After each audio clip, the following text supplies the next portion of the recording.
Bismillahirrahmanirrahim. Assalamualaikum warahmatullahi wabarakatuh. Alhamdulillahilladzi hadana li hadza wa ma kunna linahtadiya laula an hadanallah. Asyhadu an la ilaha illallah wahdahu la syarika lah wa asyhadu anna Muhammadan abduhu wa rasuluhu la nabiyya ba'dah. Allahumma shalli wa sallim wa barik ala Muhammad wa ala alihi wa sahbihi ajma'in, amma ba'du. Alhamdulillah, puji dan syukur mari kita panjatkan kehadirat Allah Subhanahu wa taala di pagi hari yang cerah, sejuk. Alhamdulillah kita masih diberi kesempatan oleh Allah Subhanahu wa taala untuk bisa kembali menikmati segarnya udara pagi. Selain itu, kita diperkenankan oleh Allah Subhanahu wa taala kembali bisa melaksanakan aktivitas kita sebagai seorang muslim, yaitu sholat subuh berjamaah, yang tentunya banyak hal yang bisa kita peroleh dengan kita melaksanakan sholat subuh berjamaah pagi hari ini. Dan tentunya banyak lagi nikmat-nikmat yang Allah berikan kepada kita, yang mudah-mudahan kita semua digolongkan sebagai hamba-hambanya yang pandai bersyukur. Salam semoga tercurah kepada uswah kita Nabi Muhammad SAW, dan juga kepada keluarganya, sahabat-sahabat, dan mudah-mudahan kita semua senantiasa diberikan kekuatan untuk bisa terus menghidupi sunnah-sunnahnya. Amin ya rabbal alamin. Bapak yang dirahmati Allah Subhanahu wa taala, di pagi hari ini alhamdulillah telah hadir bersama kita Ustaz Nirwan yang insya Allah akan melanjutkan materi-materi yang diampu oleh beliau di setiap pekan pertama awal bulan ya. Insya Allah kita akan mendapatkan kajian terkait dengan hadis-hadis sahih yang tentunya ini menjadi bekal buat kita dalam menjalani kehidupan kita. Kemudian kami juga ingin mengingatkan kepada Bapak semua, insya Allah di hari Ahad besok jam 8 kita akan mengadakan kerja bakti. Jadi insya Allah ini adalah kajian terakhir kita di lantai 2. Mudah-mudahan minggu depan kita sudah bisa melaksanakan kajian di lantai bawah. Kemudian juga sholat berjamaah kita juga akan mulai di lantai bawah.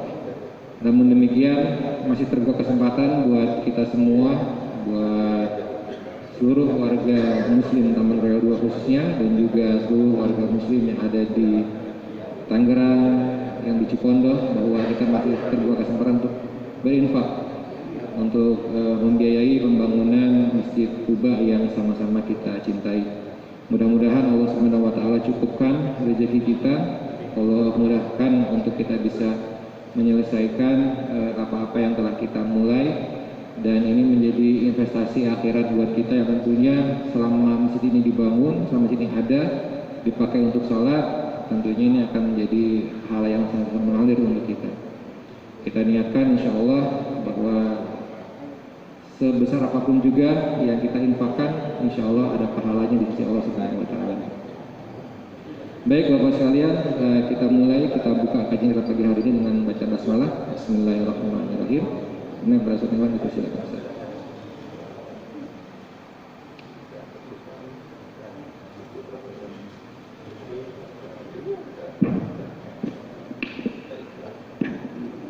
Bismillahirrahmanirrahim. Assalamualaikum warahmatullahi wabarakatuh. Alhamdulillah, wassalatu wassalamu ala rasulillah wa ala alihi wa sahbihi wa mawala, wa la hawla wa la quwwata illa billah. Allahumma salli ala Muhammad wa ala ali Muhammad. Allahumma anfa'na bima 'allamtana wa 'allimna ma yanfa'una warzuqna 'uluman tanfa'una wa zidna ilma. Jamaah sekalian rahimakumullah, alhamdulillah pagi ini kita bisa hadir di majelis ini dalam kondisi sehat walafiat untuk bertawassul bil haq, tawassul bis sabar, dan tawassul bil marhamah melalui kajian hadis dan ilmu hadis yang biasa kita laksanakan setiap Sabtu pertama setiap bulannya. Semoga majelis kita ini mendatangkan manfaat dan keberkahan yang besar buat kita semua. Amin ya rabbal alamin. Tema kita di pagi hari ini tentang Apa yang dimaksud dengan amanah di sini? Seputar itu yang insya Allah akan kita urai di pertemuan kita pagi hari ini melalui sebuah hadis sebagai mukaddimahnya yang diriwayatkan oleh Imam Ahmad, Abu Daud dan Imam Tirmidzi. Hadisnya tidak panjang, kita bacakan langsung. An Samurah radhiyallahu anhu anna Rasulullah sallallahu alaihi wasallam qala addil amanata ila man tamanaka wala takhun man khanaka. Addi dari addayu, addi takdiyatan, artinya laksanakanlah, tunaikanlah. Dalam ilmu usul fikih kita kenal ada istilah adaan. Ada artinya melaksanakan suatu amalan pada waktu yang telah ditentukan, di dalam waktu yang telah ditetapkan. Menunaikan sholat subuh di waktu subuh itu namanya adaan. Menunaikan sholat subuh setelah keluarnya waktu subuh itu disebut qadaan. Qada. Mengulangi sholat subuh masih di dalam waktu subuh namanya i'adah. Jadi dalam ilmu usul fikih ada disebut ada, qada dan i'adah. Berkaitan dengan pelaksanaan amalan di dalam waktu tertentu. Di dalam waktunya disebut ada. Ada dari kata adalah akar kata dari addayu addi. Laksanakanlah, tunaikanlah. Al-amanah. Amanah itu ini akan kita urai dari sisi katanya ya. Hamzah mim nun nanti akan kita sebutkan. Ila kepada man, orang yang i'tamanaka. I'tamana ya'taminu. Dari kata amanah juga. Kepada orang yang telah memberi amanah kepadamu. Laksanakanlah, tunaikanlah amanah kepada orang yang telah memberi amanah kepadamu. Wala takhun, dan janganlah kamu berkhianat. Khana yakunu, khianatan, khianat. Ya, khianat itu dari bahasa Arab. Wala takhun, dan janganlah kamu berkhianat. Man khanaka, kepada orang yang mengkhianatimu. Laksanakanlah amanah kepada orang yang memberi amanah kepadamu, tapi jangan berkhianat kepada orang yang mengkhianatimu. Ini luar biasa. Biasanya kan atau pada umumnya, ya, pada umumnya seorang manusia itu mempunyai sifat yang pendendam. Kalau ada orang yang berkhianat, ya dia khianati juga. Tapi arahan Rasulullah SAW di sini tidak seperti itu. Laksanakanlah amanah kepada orang yang memberi amanah kepadamu. Tapi kalau ada yang mengkhianatimu, jangan lantas kamu mengkhianati dia. Kenapa arahan Rasulullah SAW seperti ini? Ini berkaitan dengan nilai yang umum yang ada di dalam ajaran Islam, yang ada di dalam ajaran Rasulullah SAW. Ini berkaitan dengan tujuan kita ada di dalam kehidupan ini. Kalau kita ingin mendapatkan keselamatan, kebahagiaan di dunia dan akhirat, kita harus melaksanakan ini. Tujuan dari ajaran Islam bukan hanya bahagia di dunia, tetapi juga bahagia di akhirat. Fid dunya hasanah wa fil akhirati hasanah. Visi kehidupan setiap muslim adalah ridhollah wal jannah. Jadi ujung dari kehidupan kita ini, yang kita tuju, yang benar-benar kita harapkan adalah meraih keridhaan Allah dan surganya. Itu yang kita tuju, bukan yang lain-lainnya. Kalau itu yang menjadi visi, dan seharusnya memang itu yang menjadi visi hidup kita, arahan Rasulullah SAW inilah yang hendaknya kita indahkan. Jangan kita berpatokan kepada hawa nafsu kita, kepada emosi kita. Agama ini dasarnya adalah ilmu, bukan emosi, bukan perasaan. Kata Ali radhiyallahu anhu, "Lau kana dinu bil aqli." Kalaulah agama itu landasannya semata-mata logika, sungguh kata Ali radhiyallahu anhu, yang lebih pantas untuk diusap saat kita berwudu sambil memakai sepatu, ya, namanya al-mashu alal kufain, itu ada diajarkan dalam fikih. Sungguh yang lebih pantas untuk diusap ya, ketika berwudu dalam kondisi bersepatu adalah bagian atasnya, bagian bawahnya, telapak kakinya kan, bukan bagian atasnya. Bagian atasnya nggak kotor, yang kotor itu telapak kakinya, telapak sepatunya. Kalau agama itu pakai landasannya semata-mata dan logika. Ungkapan Ali radhiyallahu anhu ini menggugah kita bahwa beragama itu landasannya adalah dalil, bukan perasaan kita, bukan emosi kita. Saat kita sholat di musim pandemi ini, kita lakukan social distancing, ini landasannya ilmu, bukan perasaan. Agama Islam, dalil-dalil ajaran Islam tidak saklek.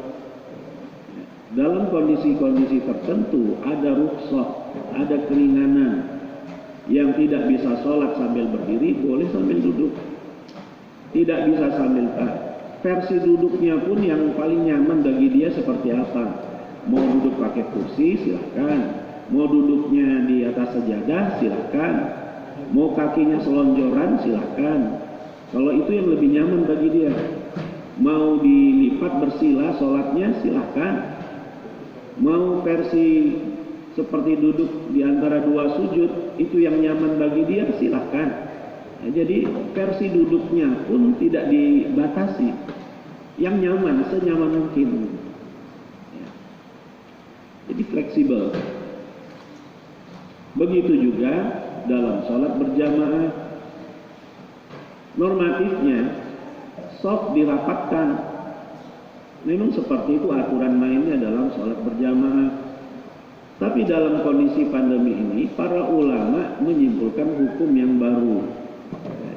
Karena ada kemungkinan seseorang akan membahayakan orang lain ketika dia sholat berjamaah. Dan menurut rekomendasi dari orang yang ahli dalam bidang ilmu kesehatan ini, droplets itu bisa mengenai orang lain lebih kurang 1 meteran. Ya.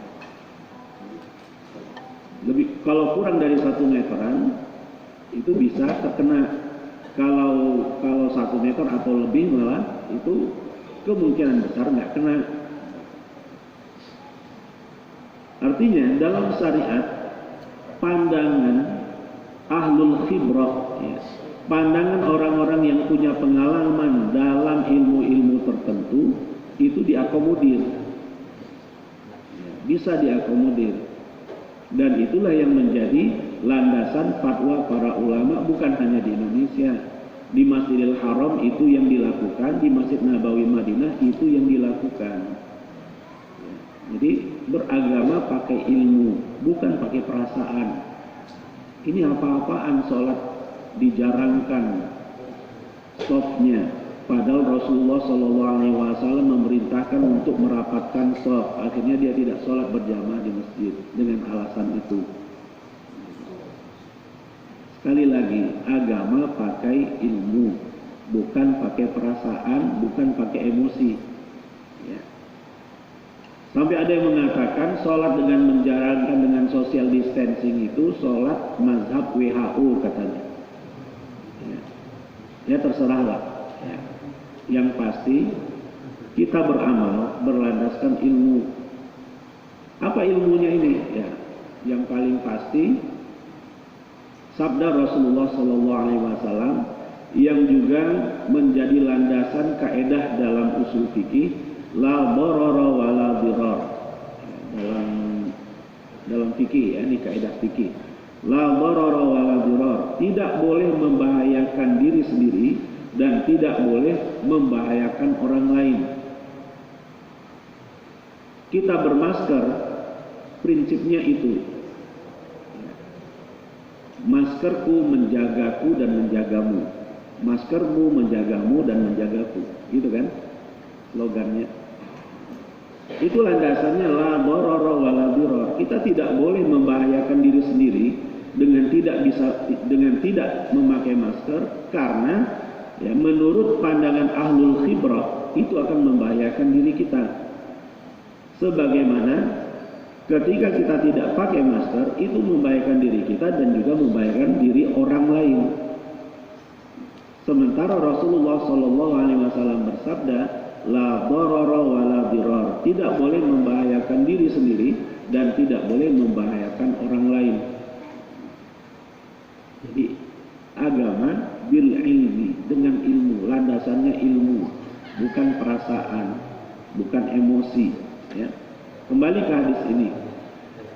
Dalam hadis ini sebenarnya yang pantas kalau ada yang berkhianat kepada kita, kita balas dengan berkhianat. Ya. Tapi di sini tidak. Kalau ada yang berkhianat kepada kita, jangan. Kalau ada yang memberi amanah kepada kita, kita laksanakan amanah itu. Kenapa? Karena tujuan kita ridho Allah wal jannah. Allah ridho kalau itu yang kita lakukan. Allah ridho, Allah sangat suka kepada kita saat kita bisa mengendalikan emosi kita. Ketika ada yang berkhianat kepada kita dan ada kesempatan bagi kita untuk mengkhianatinya, untuk membalas khianat itu, kita tidak lakukan. Kita tetap melaksanakan amanah itu. Jadi ini nilai luhur yang ada di dalam ajaran hadis ini. Ya. Tapi kalau agama yang diganggu,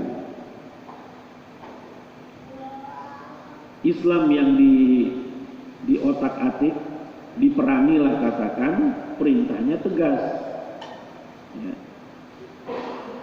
Faqtuluhum, ya. Perangilah mereka sebagaimana mereka memerangi kalian.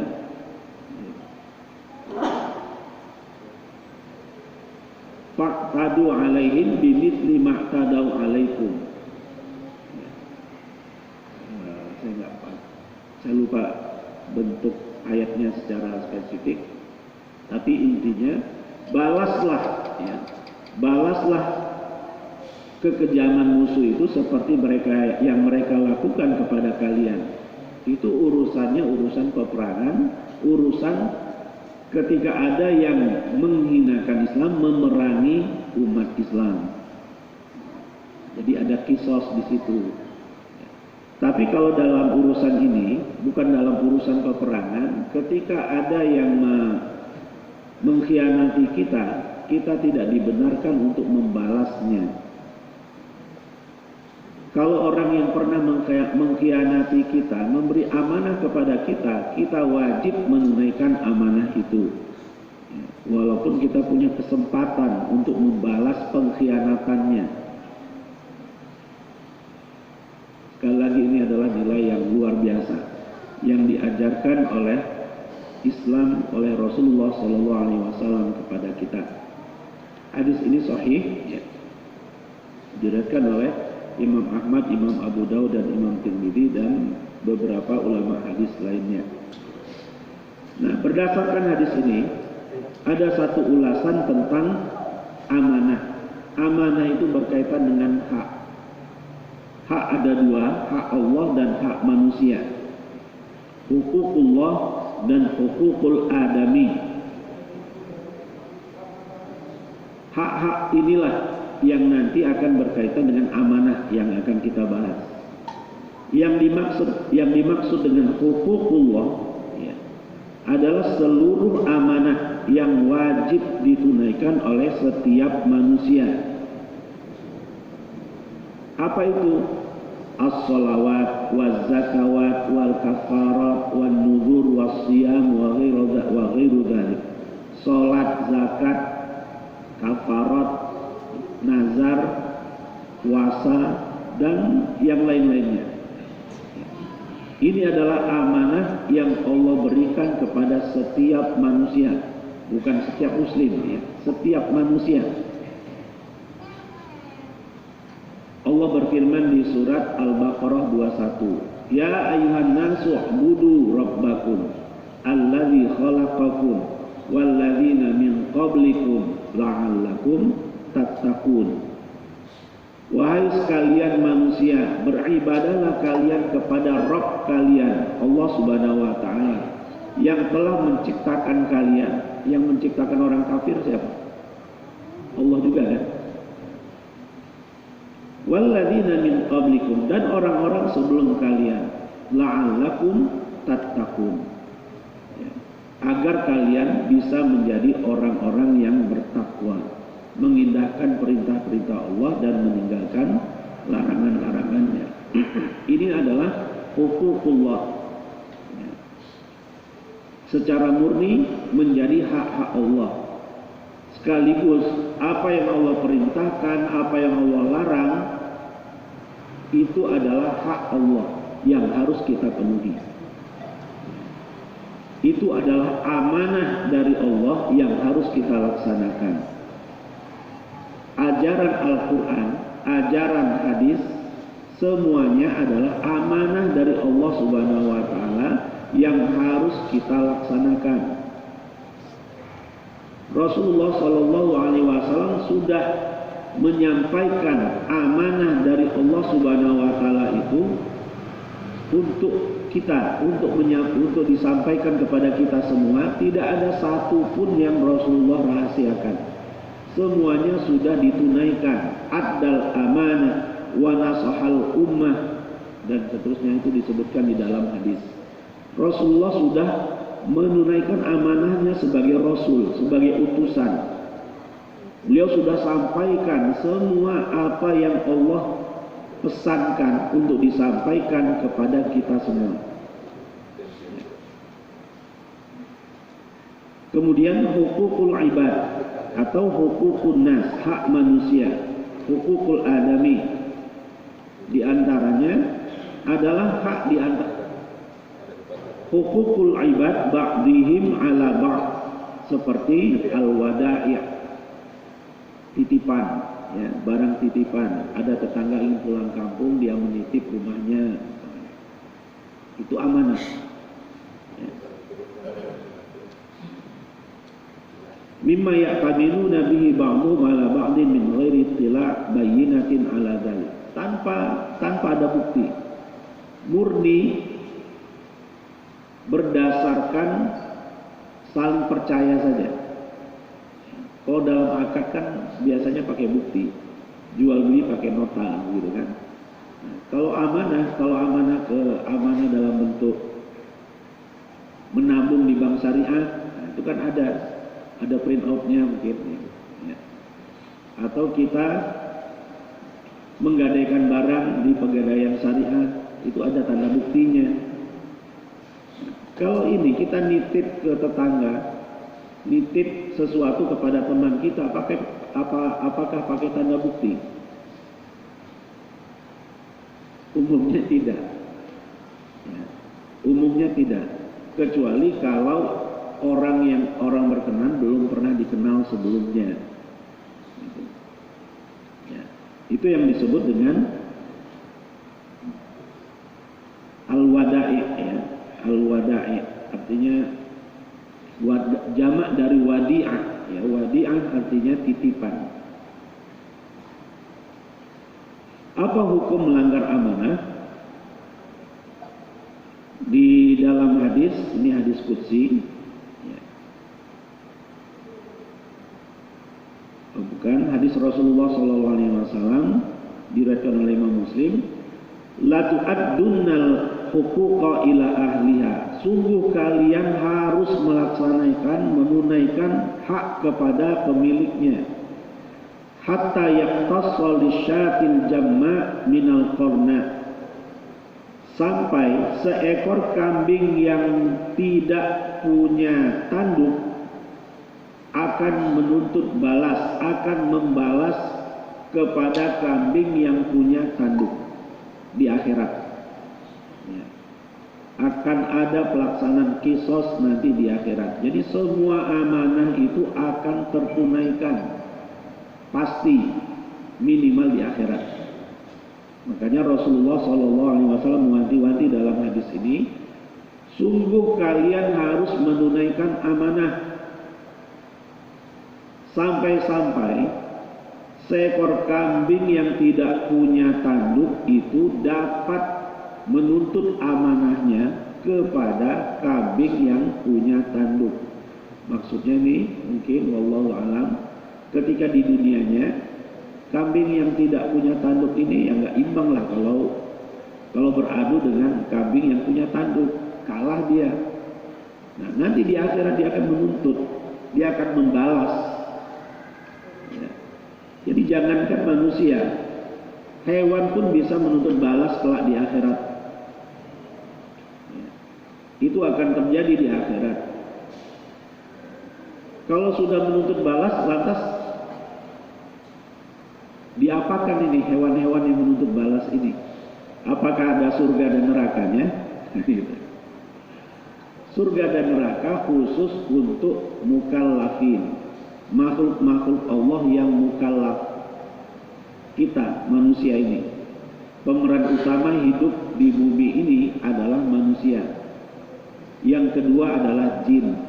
Manusia dan jin adalah makhluk Allah yang dituntut untuk mengamalkan Al-Quran dan Sunnah. Ya. Ganjarannya nanti di akhirat surga ataupun neraka. Ya. Kalau hewan bagaimana? Berdasarkan hadis ini dan banyak hadis-hadis lainnya, mereka akan saling membalas kelak di akhirat kalau terjadi kezaliman di antara mereka. Nah, kalau sudah selesai saling balasnya, kisosnya sudah selesai, lantas apa? Apakah kambing ini masuk surga? Ternyata tidak. Mereka akan dijadikan tanah oleh Allah Subhanahu wa taala. Setelah kisos, mereka dijadikan tanah. Makanya orang-orang kafir sangat berharap nanti di akhirat, ya laitani kuntu turaba. Ya. Coba aku dijadikan tanah saja oleh Allah, sebagaimana hewan-hewan yang sudah saling menuntut balas kepada hewan lainnya. Ya. Wallahu a'lam. Jadi jangankan manusia, hewan pun akan menuntut balas kelak di akhirat. Ya. Sekecil apapun amanah yang belum kita tunaikan kepada orang lain, termasuk amanah ini hak, ya, hukukul adami. Ketika kita berjanji sesuatu tapi tidak kita tunaikan, ingat al-wa'du dainun. Janji itu hutang. Apalagi amanah dalam bentuk benda, barang, harta. Itu kepastiannya lebih mutlak, akan dituntut oleh setiap orang yang mengamanahkannya. Orang yang meminjam sesuatu kepada orang lain berarti dia sedang memikul amanah untuk mengembalikannya. Yang tidak kunjung mengembalikan hutang, walaupun dia sudah ganti nomor handphone, ya, walaupun dia sudah pindah ke negara lain, ke kota yang lain, tidak ketahuan rimbanya oleh orang yang menghutangi, hukumannya akan lebih berat, karena dia sudah tidak beritikat baik kan, ya, untuk mengembalikan hutang. Jadi bagi yang pernah menghutangi orang lain, santai saja. Kalau hutang itu tidak diselesaikan di dunia, kita akan dapatkan di akhirat dalam bentuk pahala, ya, atau pengurangan terhadap dosa-dosa kita, ya. Sebagaimana yang disebutkan di dalam sebuah hadis atau beberapa hadis. Kemudian hadis yang berikutnya, an Abdullah bin Mas'ud radhiyallahu anhu, beliau berkata, inna syahadata tukaffiru kulla dzambin illal amanah. Sesungguhnya syahadat itu, la ilaha illallah Muhammadur Rasulullah itu akan menggugurkan dosa kecuali amanah. Kecuali dosa tidak memenuhi amanah. Ya. Amanah sekali lagi berkaitan dengan hak Allah, berkaitan dengan hak manusia. Amanah itu tidak harus saya titip ini ya. Bukan hanya itu amanah. Seseorang berhutang kepada orang lain, itu amanah. Semua hal yang berkaitan dengan hak Allah ataupun hak manusia yang ada pada diri kita, itu amanah yang harus tertunaikan. Ya. Yu'ta birrajuli yaumal qiyamah wa in kana qad qutila fi sabilillah. Akan dituntut seseorang kelak di hari kiamat walaupun dia syahid, terbunuh karena jihad fi sabilillah. Kemudian ditanyakan kepada orang itu, addi amanatak, tunaikanlah amanahmu. Orang itu menjawab, bagaimana aku bisa melaksanakan amanah itu, menunaikan amanah itu, membayar amanah itu? Wa qad dhahabatid dunya. Kan dunia sudah berakhir, bagaimana saya bisa membayarnya? Fatumassalu lahu amanatu fi qa'ri jahannam. Maka amanahnya pun dibentuk oleh Allah menjadi benda yang Allah letakkan di dasar neraka jahanam. Fayahwi ilaiha fayahmilu ala atiqihi. Orang itu pun masuk ke dalam neraka jahanam untuk mengambil amanah itu, untuk dia pikul di atas pundaknya.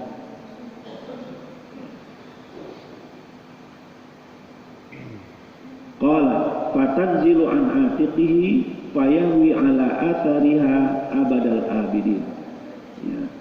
Karena dia tidak kuat memikul amanah itu, dia pun tersungkur jatuh selamanya berada di dasar neraka jahanam. Padahal dia syahid, ya, terbunuh syahid fi sabilillah. Nasibnya menjadi seperti itu gara-gara tidak mampu memikul amanah di akhirat. Saking besarnya amanah yang dipikul, yang harus dipikulnya itu.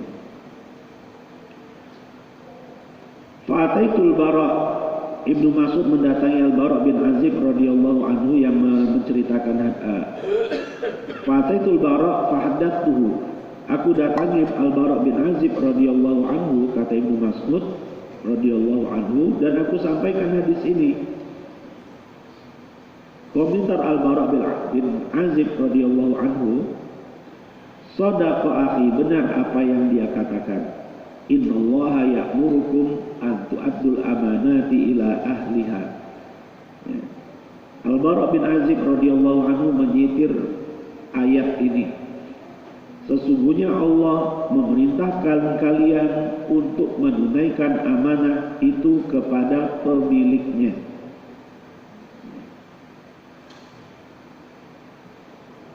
Surat An-Nisa ayat 58.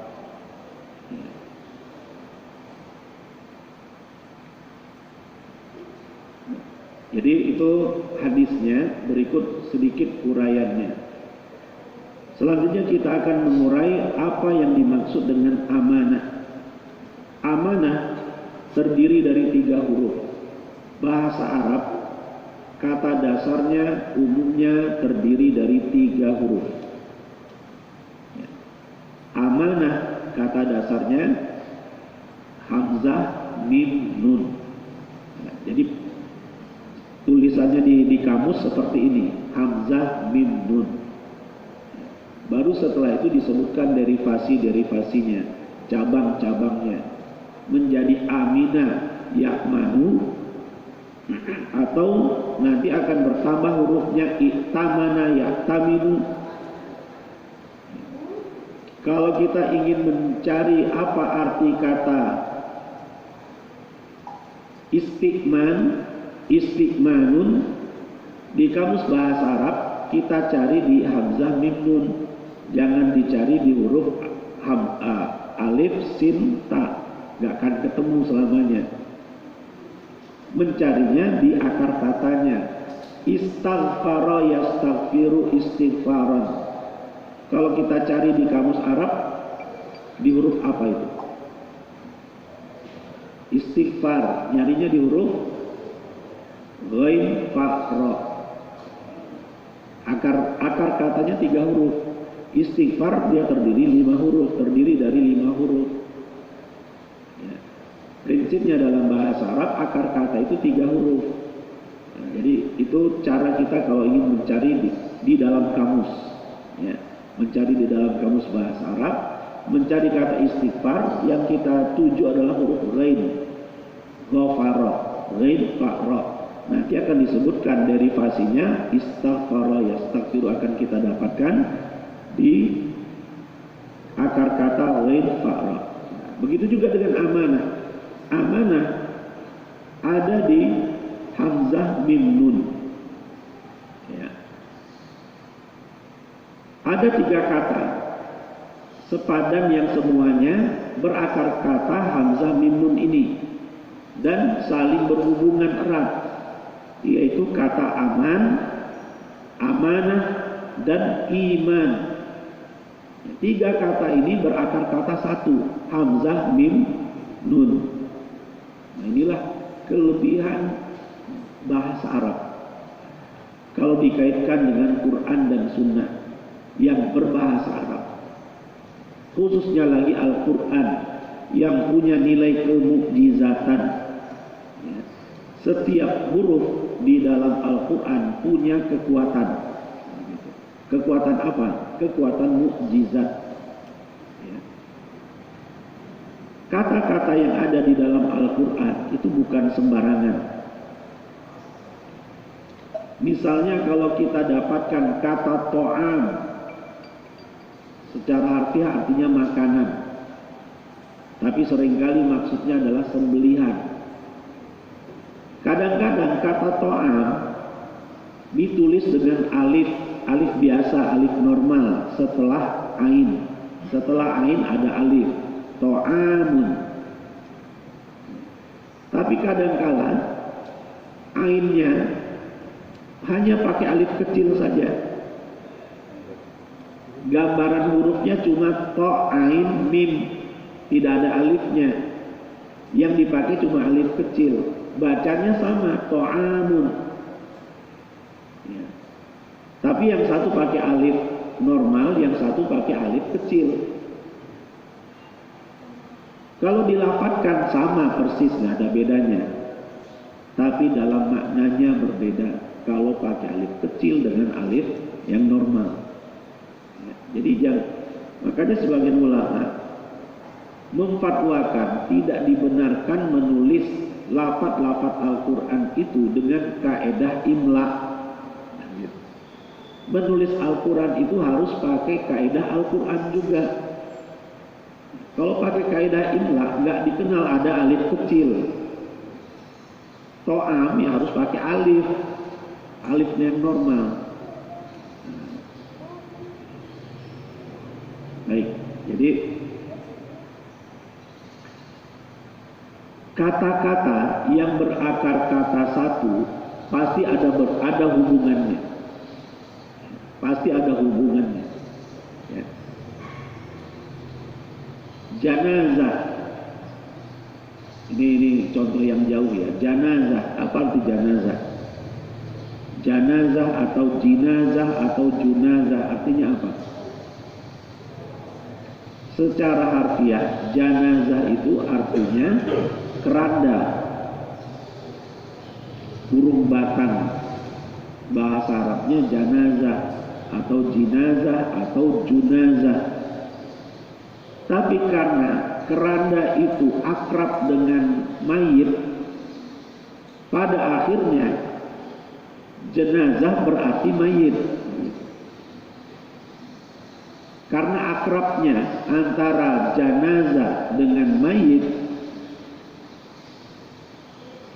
keranda itu memang khusus untuk membawa mayit. Saking akrabnya sampai diidentikan janazah itu sebagai mayit.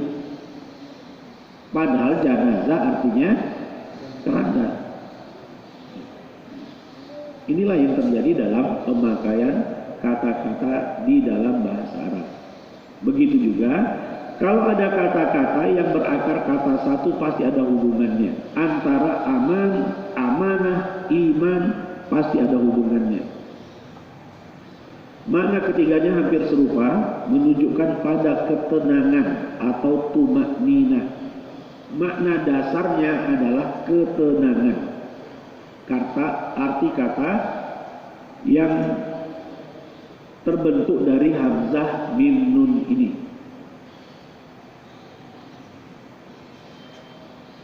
Dalam konteks keseharian kita, amanah adalah tumbuhnya sikap untuk memelihara dan menjaga apa saja yang menjadi perjanjian atau tanggungan manusia berupa benda nyata atau yang bersifat maknawi. Dalam hadis disebutkan, kullukum ra'in wa kullukum mas'ulun an ra'iyatihi. Ya. Setiap kalian adalah pemimpin, dan setiap kalian akan bertanggung jawab apa-apa yang dia pimpin. Dalam konteks amanah, seorang yang diberi amanah, dia akan bertanggung jawab terhadap amanah yang dia pikul. Ada 3 bagian amanah. Amanah menunaikan hak-hak Allah, amanah untuk mensyukuri nikmat Allah, dan ada amanah menunaikan hak sesama manusia. Menunaikan hak-hak Allah, amanah mensyukuri nikmat Allah, dan amanah untuk menunaikan hak sesama manusia. Ya. Di antara rahasia amanah, ini kaitannya dengan kata dasar tadi. Pertama, menjaga amanah adalah bagian dari iman. Amanah dan iman seakar kata. Rasulullah bersabda, la imana liman la amanata lahu. Tidak ada keimanan atau tidak akan sempurna keimanan itu bagi orang yang tidak memegang amanah, tidak menunaikan amanah. Wala dina liman la ahda lahu. Dan tidak sempurna keberagaman seseorang yang tidak memenuhi janji. Jadi antara iman dengan amanah berkaitan. Bahkan Rasulullah yang menyatakan itu, la imana liman la amanata lahu. Kalau kita kaitkan dengan kisah Umar bin Khattab radhiyallahu anhu, kita akan mendapatkan contoh-contoh yang banyak sekali tentang amanah ini. Yang dipikirkan oleh Umar adalah akhirat. Ya. Karena itu yang menjadi tujuan utamanya, sementara beliau menjadi khalifah di dunia yang akan mempertanggungjawabkan apa-apa yang dia pimpin, beliau sering melakukan tindakan-tindakan di luar kebiasaan. Beliau menangis ketika ada seekor keledai terperosok ke dalam lubang. Ya. Beliau mengingat akhirat ketika itu. Beliau takut akhirat. Kenapa? Karena beliau yang bertindak sebagai pemimpin. Kenapa aku tidak meratakan jalan yang akan dilalui oleh keledai itu? Padahal keledainya jalannya di mana? Ya. Inilah pemimpin yang sangat memikirkan amanah. Orientasinya akhirat, bukan dunia, bukan pujian, bukan supaya dipilih lagi, bukan itu yang menjadi orientasi dia. Orientasinya adalah akhirat. Amanah itu akan menjadi beban ke atas dirinya. Jadi jangankan ketika ada manusia yang celaka, hewan yang celaka gara-gara jalannya tidak rata, Umar menangis gara-gara kejadian itu. Ya. Lima la usawi lahu tariq. Kenapa aku tidak ratakan jalan untuk keledai itu? Di cerita yang lain ditemukan ada seekor kambing yang terjerat lehernya, mati di pagar gara-gara persediaan airnya ada di tempat yang tinggi. Dia ingin minum di tempat tinggi itu, ketika turun nyangkut, mati kambing itu. Umar menangis gara-gara itu. Kenapa kok tidak menyiapkan air yang cukup bagi hewan-hewan itu? Inilah karakter pemimpin yang orientasinya akhirat. Amanahnya itu terselesaikan semua. Artinya, kalau orientasi seorang muslim itu adalah akhirat, motivasinya untuk menunaikan amanah itu akan tinggi. Apapun profesinya di dunia. Gitu. Yang kedua, untuk menjalankan amanah secara jujur dibutuhkan iman yang kokoh. Kalau seseorang tidak punya iman, dia akan sembarangan menunaikan amanah itu. Mau dia laksanakan, mau tidak dia laksanakan, terserah dia. Gitu. Ya. Karena dia nggak ngerti akhirat, nggak takut akhirat. Ya. Beda dengan Umar bin Khattab yang sangat khawatir dengan nasib dia di akhirat. Ya. Karakternya terbentuk karena rasa takutnya kepada akhirat. Sebaliknya, kalau orang nggak punya iman, capek kita menghadapinya, capek. Ya, nggak ada nilai. Ya, apapun boleh dia lakukan. Ya, mau berdusta, mau menyalahi amanah, mau apa, ya terserah dia. Dulu ngomong apa, sekarang ngomong apa, itu suka-suka dia. Kitanya yang makan hati jadinya. Ya. Jadi orang yang tidak punya iman, mustahil dia bisa langgeng dalam melaksanakan amanah-amanahnya. Iman bahwa Allah Subhanahu wa Ta'ala melihat segala perbuatannya, maka ia hati-hati karena takut kepadanya. Iman bahwa dunia bukan segala-galanya, melainkan akan dihancurkan dan akan diganti dengan alam akhirat. Di sanalah setiap insan akan diadili dan seterusnya. Ya, jadi nilai-nilai keimanan itu yang mempengaruhi suasana hatinya dan mempengaruhi tindakan-tindakannya. Orang yang punya iman gak sembarangan untuk mengambil hak orang lain. Dia tidak doyan untuk menzolimi orang lain. Ya, kalau dia punya iman. Ya. Logika terbaliknya, kalau ada yang suka menzolimi orang lain, berarti dia keimanannya entah kemana. Ya. Kita harus bedakan antara iman dengan Islam. Ya. Dalam satu grup WA ada sedikit diskusi tentang iman dan Islam. Gitu. Ya. Bahwa orang Islam yang akidahnya kurang berarti dia di luar Islam. Gitu. Nah, ini khawarij yang seperti itu. Ya. Jadi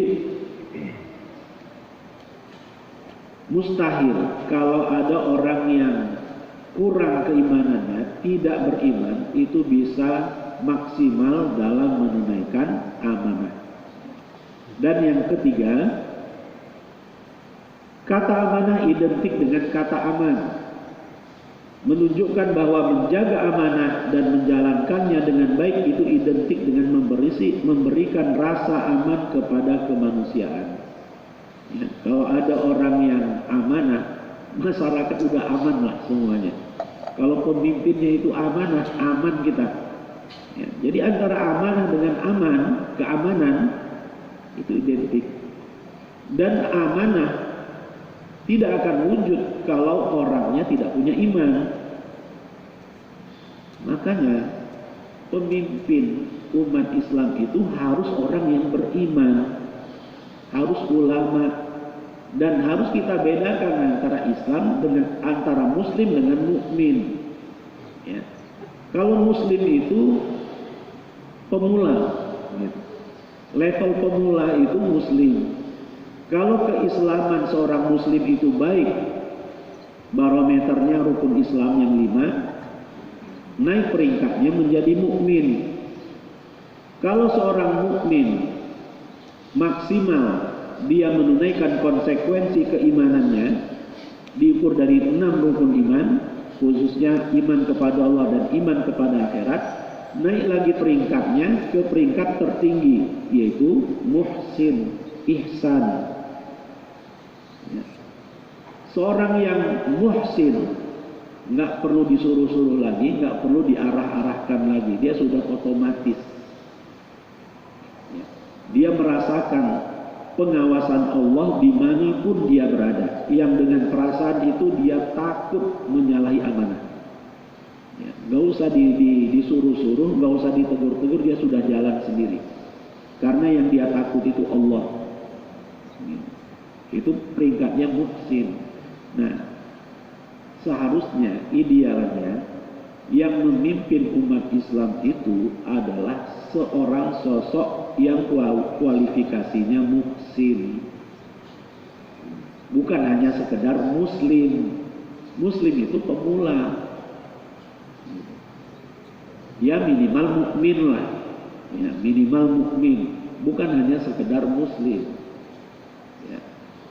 Para ulama mengatakan kullu mu'minin muslimun. Setiap mukmin pasti muslim. Walaisa kullu muslimin mu'minan. Tapi belum tentu setiap muslim itu mukmin. Iman lebih khusus dari Islam kalau dia berhadap-hadapan. Qalatil a'rabu amanna di dalam surat Al-Hujurat ayat 10. Orang-orang A'rab berkata, kami sudah beriman. Qul, katakan wahai Muhammad, lam tu'minu, kalian belum beriman. Ya. Qul lam tu'minu walakin qulu aslamna, akan tetapi katakanlah oleh kalian kami sudah Islam. Jangan ngaku-ngaku kami sudah iman. Walam yadkhulul imanu fi qulubikum, karena keimanan itu belum merasuk dalam hati kalian. Dalam ayat 10 surat Al-Hujurat ini, Allah Subhanahu wa taala yang membedakan antara Islam dengan iman. Mukmin beda dengan muslim. Setiap mukmin pasti muslim, karena muslim itu adalah fisik atau status. Yang membedakan seorang manusia dengan yang kafir hanya sekedar status, baru sekedar status kalau muslim. Seharusnya setiap muslim itu naik peringkat menjadi mukmin minimal. Jangan hanya di peringkat pemula terus. Bagaimana caranya? Mengasah dirinya dengan memperhatikan rukun Islam yang 5 itu dengan seksama sehingga naik peringkatnya menjadi mukmin. Ya. Sebaliknya, mengkhianati amanah adalah identik dengan menyebarkan kegelisahan bagi kemanusiaan. Ya, ketika ada orang yang tidak menunaikan amanah yang kita berikan, tidak kunjung membayar hutangnya misalnya, kan kita yang gelisah. Padahal kita butuh, misalnya ya, kita sangat butuh dana itu. Katanya dia akan kembalikan kemarin, tapi sampai sekarang tidak dikembalikan. Kita kan gelisah jadinya. Ya, kita sudah bantu, tapi kita malah gelisah. Makanya amanah identik dengan kata aman. Ya. Baik, sampai di situ dulu ya, karena sudah semakin terang ini hari. Ini masih ada 6 poin lagi tentang jenis-jenis amanah yang semoga nanti akan terjawab di sesi tanya jawab, insya Allah. Ini saja mungkin yang saya bisa sampaikan. Mohon maaf atas segala kekurangan. In ahsantu faminallah wa in asa'tu famini wa minasyaitan. Wabillahi hidayah wa taufiq wal afu minkum. Wassalamualaikum warahmatullahi wabarakatuh. Waalaikumsalam warahmatullahi wabarakatuh. Ya, jazakallahu khair Ustaz Irwan yang memulai terkait dengan masalah amanah dan juga hak-hak manusia dan juga hak Allah. Dipersilakan kalau ada yang mau ditanyakan, bapak sekalian. Ini belum selesai ya Ustaz ya, masih minggu depan lanjut Ustaz. Silakan Pak, ada yang mau bertanya? Pak Reza, ada lagi yang lain? Ya, silakan Pak Reza. Assalamualaikum warahmatullahi wabarakatuh. Waalaikumsalam.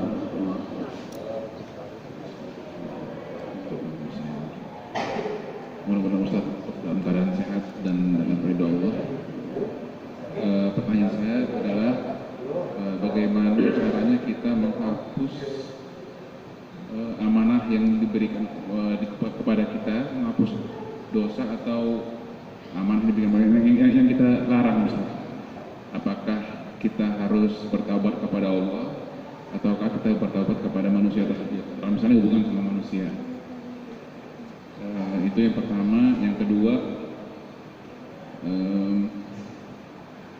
satu dulu deh, itu kan yang lain ya. Jazakallah. Silakan Ustaz. Langsung. Baik. Bagaimana kita menunaikan amanah yang belum sempat kita tunaikan? Misalnya orang lainnya juga nggak jelas rimbanya gitu. Masih hidup atau sudah meninggal, kalau masih hidup tinggalnya di mana, kita nggak tahu. Bagaimana cara menunaikannya? Prinsipnya, ini kaitannya dengan hak. Ada hukukullah, ada hukukul adami. Kalau kita pernah melanggar hak-hak Allah, yang murni menjadi hak-hak Allah, kita langgar. Perintah Allah adalah amanah yang harus kita tunaikan. Kita pernah melanggarnya. Bagaimana cara menyelesaikannya? Gampang. Istighfar, taubat, selesai. Insya Allah. Dan memperbaiki diri tentunya. Islahun nafs.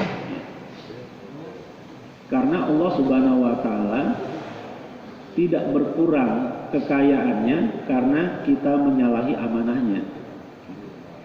Allah tidak rugi kalau kita meninggalkan sholat, Allah nggak rugi. Kalau kita meninggalkan kalau kita nggak mungkin insya Allah ya. Kalau ada yang meninggalkan puasa Ramadan dengan sengaja, Allah nggak rugi. Bahkan kalaulah seluruh penduduk bumi ini, jinnahum wa insahum, dari kalangan jinnya dan dari kalangan manusianya, profilnya seperti profil orang yang paling bejat yang pernah ada di muka bumi ini, itu tidak akan mengurangi kemahabesaran Allah sedikit pun.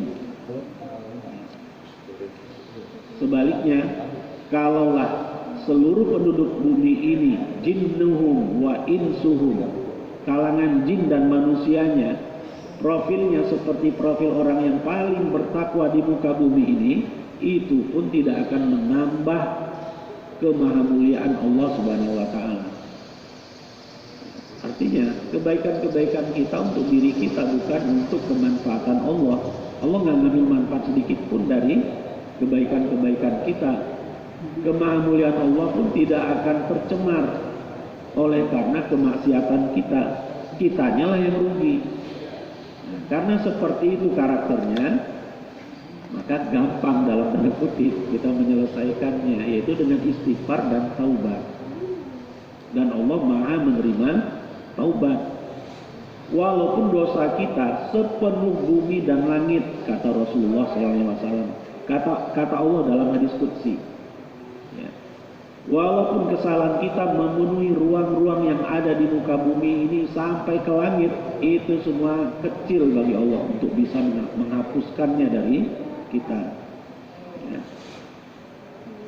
La taqnatu min rahmatillah, innallaha yaghfirudz dzunuba jami'an.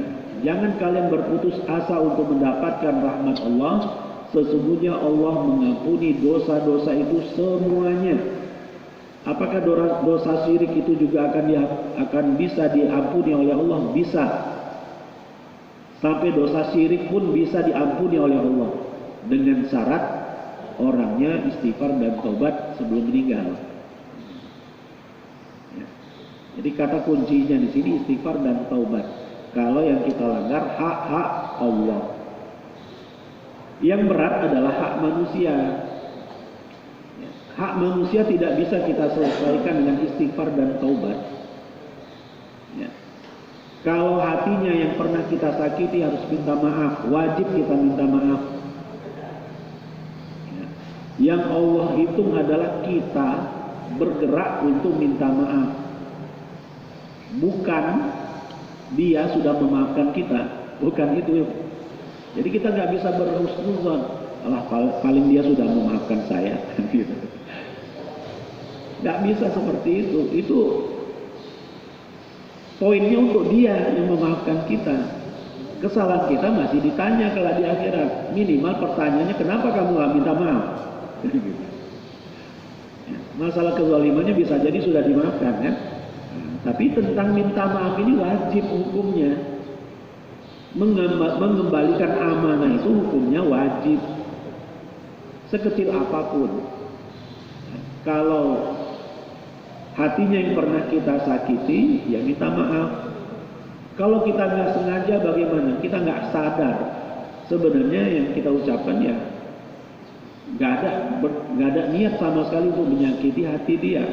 Tapi karena moodnya sedang nggak baik gitu ya. Apapun kata-kata yang kita ucapkan menyakiti hatinya. Kalau kesalahan itu semoga bisa tergugurkan dengan salaman, dengan berbalas senyuman. Itu akan tergugurkan dengan cara itu. Ya. Tapi kalau yang sengaja kita lakukan itu harus minta maaf. Kalau fisiknya yang disakiti bagaimana? Minta maaf plus harus ikhlas, harus ridho kalau dia menuntut balas, kisos.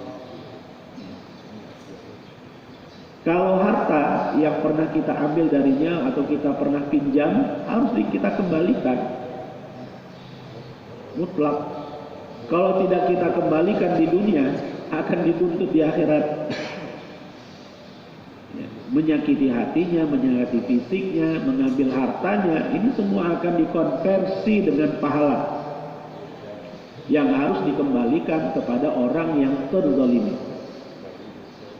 Berat, ya, berat sekali. Ya, sampai-sampai kata Rasulullah SAW, ada orang yang muflis, yang bangkrut di akhirat, pahala puasanya, pahala sholatnya, pahala zakatnya, pahala membangun masjidnya, pahala menyantuni anak yatimnya, semuanya habis digerogoti oleh orang lain yang pernah dia zalimi di dunia. Kemudian ternyata belum impas, kezalimannya belum terbayarkan semuanya. Maka dosa orang yang terzalimi akan dilimpahkan kepada dia dan dia akan dicampakkan ke dalam neraka. Nauzubillah. Padahal kita tahu dia itu rajin sholat, jamaah terus di masjid, rajin infak, sudah haji, sudah umroh. Nauzubillah. Ini contoh fiktif ya, ada di sini insyaallah. Ya. Jadi hak manusia itulah yang berat. Kalau boleh kita bandingkan dalam kehidupan kita dalam konteks ingin memenuhi hak-hak Allah dan hak-hak manusia. Yang paling berat itu kalau kita melanggar hak manusia. Bagaimana kalau orang yang kita langgar haknya ini tidak tentu lagi ribanya, kita doakan dia. Semoga impas, semoga ya, jawaban para ulama itu semoga, nggak pasti. Bagaimana kita cara membayar hutangnya? Kita sudah mampu membayar hutangnya. Kita juga menyesal kenapa tidak segera membayar hutangnya.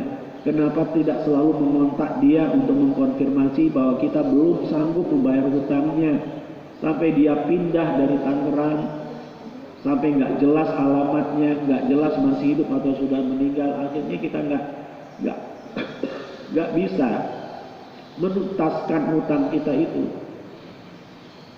Para ulama mengarahkan agar hutangnya itu kita bayarkan kepada orang-orang fakir dan miskin atas nama orang yang menghutangi itu.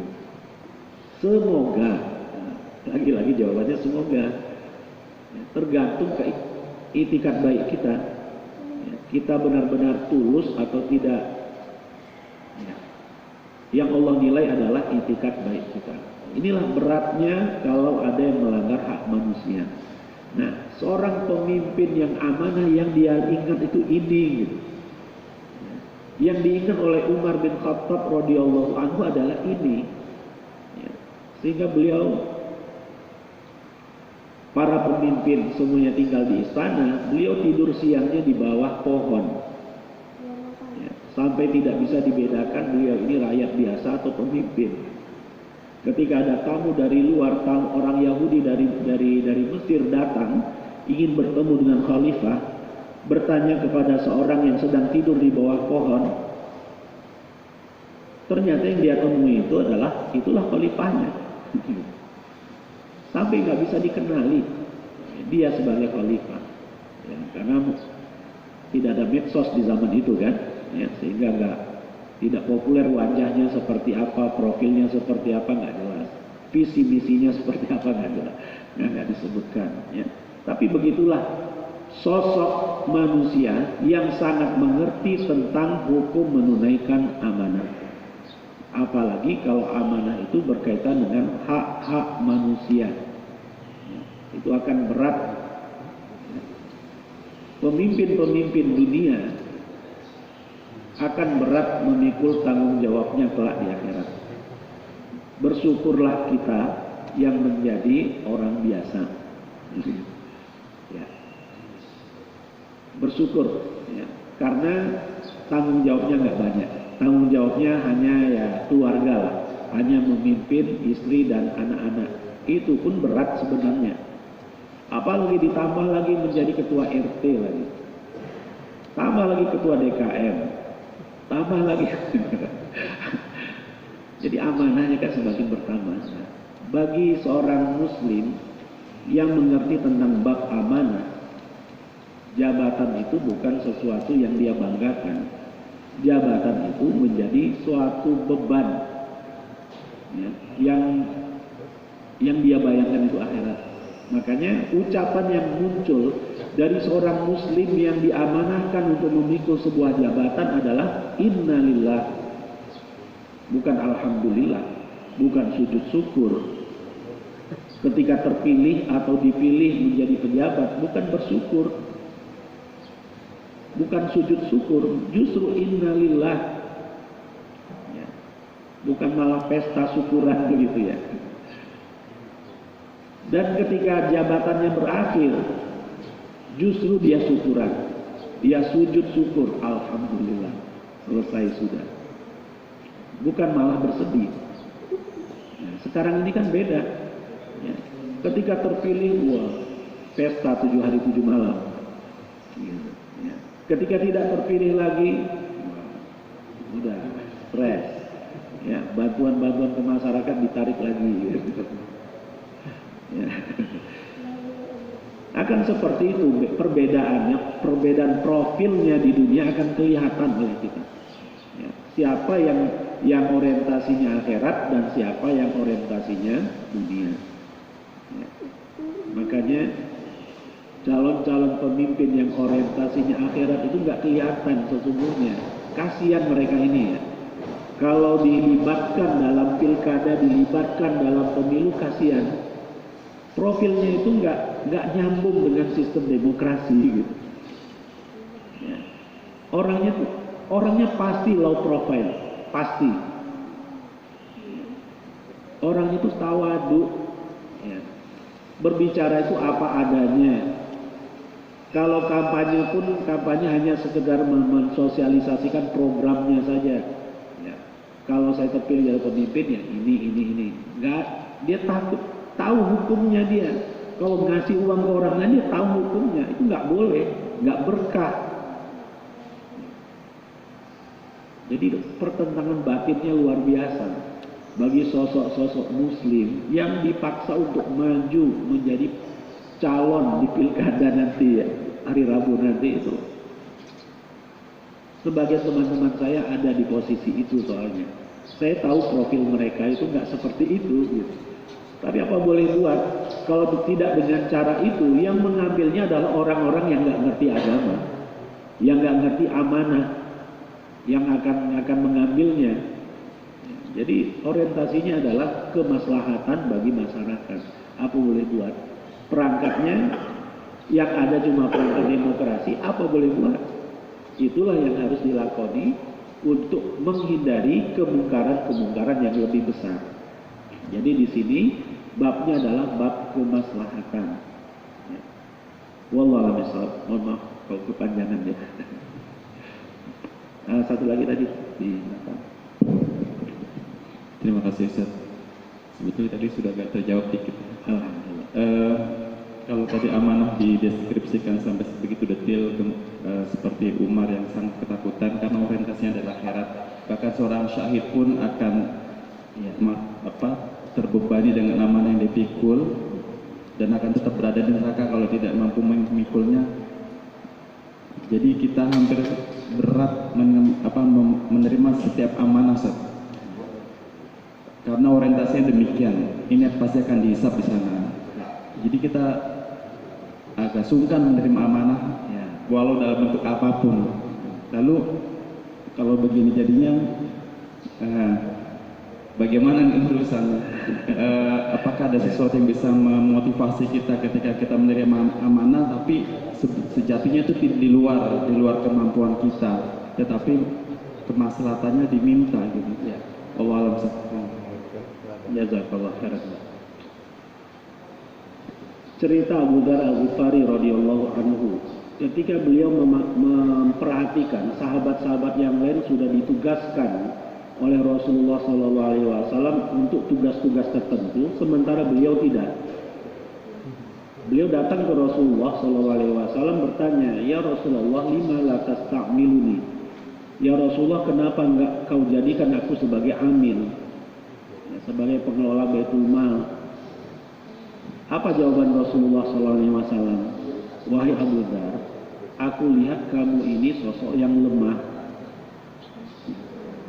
Jangankan untuk mengelola Baitul Mal, untuk menjadi wali yatim saja pun jangan sampai kamu menjadi wali yatim.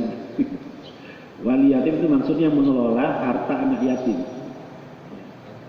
Jangankan untuk mengelola Baitul Mal, mengelola harta seorang anak yatim pun Rasulullah mewanti-wanti kamu jangan melakukan itu.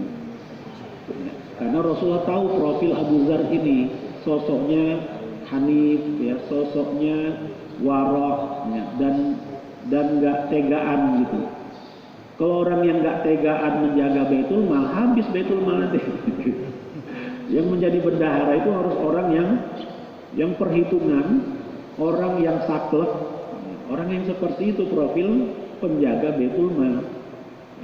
Nah, Rasulullah melihat bahwa Abu Dzar ini profilnya nggak seperti itu. Sementara Rasulullah katakan, aku mencintaimu wahai Abu Dzar sebagaimana aku mencintai diriku sendiri. Aku tidak ingin membahayakan dirimu wahai Abu Dzar.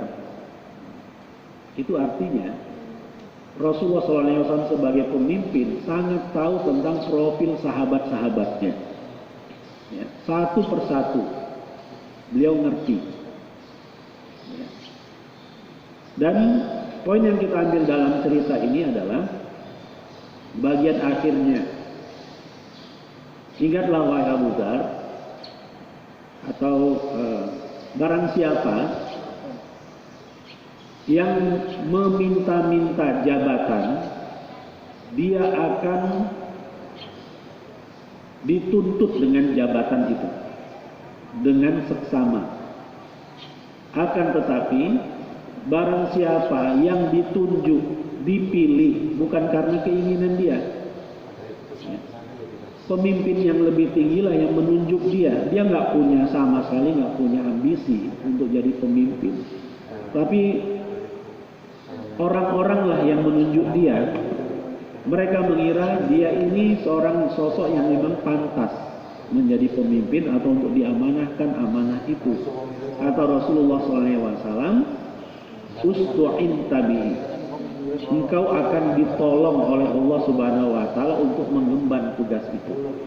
Jadi kata kuncinya di sini, kita tidak dibenarkan untuk mencari-cari jabatan. Khususnya jabatan-jabatan publik, ya. Kecuali kalau konteksnya sudah mirip-mirip kisah Nabi Yusuf alaihissalam. Ada satu kemaslahatan, sementara tidak ada seorang pun yang ahli untuk menanganinya kecuali diri kita sendiri. Kita rasakan, kita lihat kanan, kiri, depan, belakang, kayaknya nggak ada yang ahli nih. Maka kita pun menawarkan diri. Nah, itu profil Nabi Yusuf alaihissalam. Kalau seperti itu konteksnya boleh menawarkan diri untuk kemaslahatan. Ya, tapi kalau kita lihat ini lahannya juga, lahan kepemimpinannya juga umum, universal sifatnya, siapapun bisa lah, kata kasarnya seperti itu, tidak dibenarkan kita untuk menonjolkan diri untuk dipilih menjadi pemimpin. Ya. Kita pasif saja. Tapi kalau kita ditunjuk oleh masyarakat untuk memimpin mereka, mereka memaksa kita, dan kita rasa diri kita itu juga punya kapasitas lah dalam sisi ilmunya, ya. Dari sisi ilmunya kita punya kapasitas, bismillah. Insya Allah ustu'in tabihi. Kamu akan ditolong, dibantu oleh Allah Subhanahu wa taala dalam mengemban amanah tersebut. Jadi proporsional gitu. Kita tidak menonjolkan diri, ya. Tapi kalau memang masyarakat yang mengarahkan kepada kita karena penilaian mereka terhadap diri kita ini pantas, ya bismillah. Insya Allah Allah yang akan menolong. Allah Maha tahu bahwa kita nggak punya hasrat sama sekali untuk menjadi pejabat misalnya, untuk menjadi ketua DKM misalnya. Kita nggak punya hasrat, tapi orang lain yang menginginkan kita, ya udah bismillah. Dan sementara kita pun kita rasa diri kita mampu. Kita yakin Allah akan bantu kita. Yang berat adalah orang yang menawar-nawarkan diri, yang berambisi. Mungkin di otaknya itu sudah ada maksud-maksud tertentu. Kalau dia jadi ini, dia akan dapat ini, dan oh, ini harus saya rebut. Kalau yang seperti itu dan dia jadi, wukil tabihi, engkau akan dituntut dari setiap amanah yang ada dalam jabatan itu, engkau akan dituntut. Jadi berat, justru akan berat. Makanya ada khauf, ada roja. Jadi imbang dia. Ya, jadi imbang. Jangan khauf dulu. Kalau semua kita khauf, takut mengemban amanah, nggak akan ada yang jadi pemimpin di antara kita. Padahal di antara kita ada orang yang soleh dan punya kapasitas. Ya, kalau yang seperti itu tetap enggan untuk ditunjuk menjadi pemimpin, ya mudarat akan lebih besar. Apalagi kalau peluang orang-orang yang zalim itu juga besar untuk menduduki posisi itu. Hendaknya dari kalangan orang-orang yang jujur, orang-orang yang lurus, memilih orang di antara mereka untuk ditempatkan di posisi itu. Jadi jangan pasrah, ya, saya ini nggak mampu. Akhirnya orang yang lebih tidak mampu dari kita itu menempati diri posisi itu. Ingat, ya, modal utama untuk setiap amanah itu adalah iman. Kita sudah punya modal semuanya, insya Allah. Ya. Tinggal kemudian mengasah, ya, kapasitas kita sehingga amanah yang dibebankan ke atas kita itu bisa kita laksanakan dengan baik sehingga masyarakat menjadi tentram, aman, harmonis, nyaman, sejahtera semuanya dengan kepemimpinan kita. Jadi tawazun gitu. Ya. Kalau semuanya khauf, ya nggak akan ada yang mau jadi pemimpin begitu. Wallah. Ya. Baik, pertanyaannya bagus dan jawabannya juga alhamdulillah membuka mata kita, membuka hati kita juga bahwa ada keseimbangan yang diperlukan ketika kita dihadapkan oleh sebuah pilihan. Ketika diminta, ya tunaikan, tapi jangan meminta. Gitu kan. Ada kemaslahatan ketika memang pada akhirnya orang-orang berimanlah yang ditunjuk untuk mengemban amanah itu. Rasa aman itu akan muncul. Oleh karena itu, Bapak sekalian yang pada hari Rabu nanti punya hak untuk memilih, mungkin di sini ada yang rumahnya di Tangsel barangkali, atau mungkin di daerah lain yang pada hari Rabu ada pemilihan kepala daerah, silakan tunjuk orang-orang yang memang ada iman, minimal itu. Syukur-syukur dia ihsannya terlihat. Sehingga insya Allah kita akan mendapatkan rasa aman, tidak hanya di dunia, tapi akan membawa kita ke akhirat nanti. Jangan salah pilih, sudah banyak contoh-contoh yang sebenarnya dijabarkan oleh Allah SWT belakangan ini. Profil-profil orang-orang yang tanda kutip ya, apa yang dikatakan tidak sesuai dengan apa yang dilakukan, yang dikatakan dulu nggak sama dengan yang sekarang. Sebenarnya sudah banyak yang Allah perlihatkan kepada kita semua. Tinggal kita mau belajar apa enggak dari tersebut. Baik Bapak sekalian, insya Allah cukup. Mungkin nanti bulan depan Ustaz ya, lanjut lagi Ustaz ya. Insya Allah. Dan sekali lagi kami ingatkan hari Ahad besok jam 8 silahkan dipersiapkan membawa KP itu yang buat menggosok itu ya. Kemudian membawa kanebo, membawa kain pel, membawa ember. Kita mau bersih-bersih lantai 1 ya. Insya Allah ada hidangan istimewa juga yang sudah disiapkan oleh DKM. Demikian saya cukupkan, kita akhiri dengan hamdalah. Alhamdulillahirabbil alamin. Subhanakallahumma bihamdika asyhadu an la ilaha illa anta astaghfiruka wa atubu ilaik. Assalamualaikum warahmatullahi wabarakatuh.